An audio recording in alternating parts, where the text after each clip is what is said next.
ভারত বাঁধের পানি ছেড়ে দেয়ায় ভয়াবহ বন্যার কবলে পাকিস্তানের পাঞ্জাব। এতে এখন পর্যন্ত প্রাণ গেছে অন্তত 15 জনের। তলিয়ে গেছে পাঞ্জাবের 17 জেলা। ঝুঁকিপূর্ণ অঞ্চল থেকে সরিয়ে নেওয়া হয়েছে 2 লাখ মানুষকে।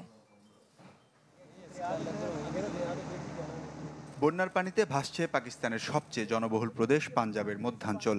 পানির তোরে ভেসে গেছে বহু মানুষ, যাদের মধ্যে মৃত্যু হয়েছে বেশ কয়েকজনের, নিখোঁজ অনেকে।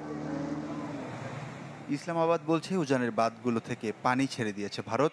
এতে বেড়ে গেছে সুতলেজ, রাভি আর চেনাব নদীর পানি। বাঁধ খোলার আগে কূটনৈতিক চ্যানেলে ভারত নোটিশ পাঠিয়েছে বলেও দাবি করে পাকিস্তানের পররাষ্ট্র মন্ত্রণালয়। তবে এ বিষয়ে কোনো মন্তব্য করেনি ভারতীয় কর্মকর্তারা।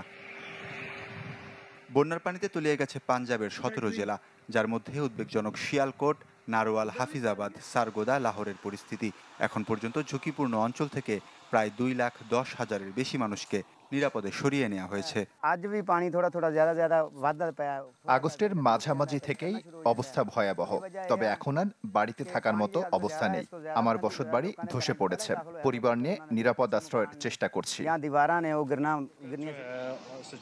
পানির স্তর বিপজ্জনক পর্যায়ে পৌঁছে যাওয়ায় ধ্বংস করা হয়েছে কাদিরাবাদ বাঁধের একটি অংশ। বন্যার পানিতে ডুবে গেছে 1539 সালে নির্মিত কর্তারপুর মন্দির। আটকে পড়া প্রায় 100 জনকে উদ্ধারে পাঠানো হয়েছে বেশ কয়েকটি নৌযান। চলতি বর্ষা মৌসুমে পাকিস্তান ভয়াবহ প্রাকৃতিক দুর্যোগের মুখোমুখি হয়েছে।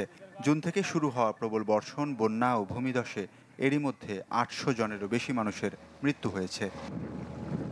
ওয়ালিউল্লাহ ফারুক, চ্যানেল 24।